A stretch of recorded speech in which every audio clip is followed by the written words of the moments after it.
Elfita, Mamita. You got things.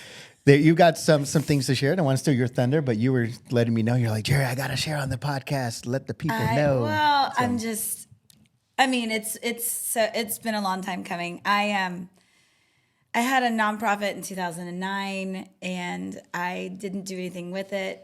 But I feel very strongly that is my purpose on this earth, is to give back in this way.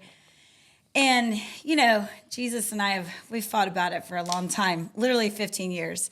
But he just keeps putting it on my heart. And when I had that nonprofit, I was like, I'm not doing this. I'm not going to ask people for money, like just whatever. Like maybe I can just squash this and I don't have to do it. Well, he never let it go. And, I've got this food truck that's generating income, and I don't have to ask anybody for money. They want to come eat.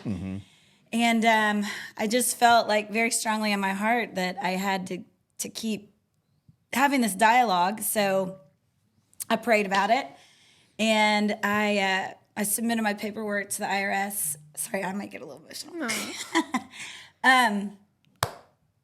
Woo. Okay, back.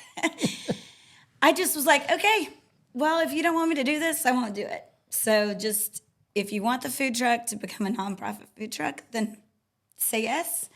And if you say no, cool, I'm out. Like I can just let this, because so many times you don't know if it's Jesus talking to you or maybe voices in your head.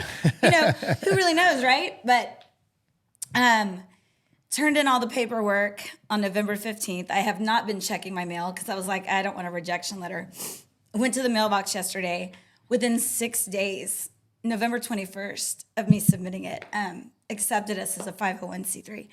So now, every time you eat tacos, not only do you get Elfita, there you go. the crowd goes wild, amazing food, hopefully, but now a percentage of all the sales are going to go back into the community. And I spent,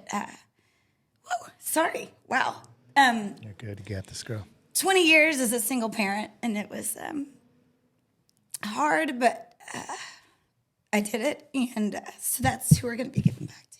Yeah. So it'll be local people here in the area. I'm going to be working with the Women's Crisis Center and connections, and it's just a whole nother layer. So it looks like the food truck's not going anywhere, guys. You're doing a great hug. Yeah, sorry. So yeah, that's the deal. Yeah. That's God's timing. I'm telling you, I've been fighting with him for 15 years. I'm like, do I really have to do it? So it turns out, yes, I've got to do it. But I think we're going to be the first nonprofit restaurant / food truck anywhere that I know of, really. But yeah, it's going to be pretty cool, and we're going to change some lives. I guess one taco at a time. And you had mentioned to me, Amber, you actually said that that there were people that were like, that's not possible. It's not possible to have a nonprofit food They're truck. like, I've never heard of that. That's not a thing. And I'm like, well, just tell me it's not a thing, and that means I'm going to do it, right? Hey, if you put it in God's hands. I was about to say, literally, as the word says, with God, anything is possible. So that's incredible. I know. I'm shaking. Sorry. I'm so happy for you. The conviction and, like you said, to serve such a big need, especially like, man, times like this where it's like, it's a struggle. It's a struggle when you don't have any struggles. Right.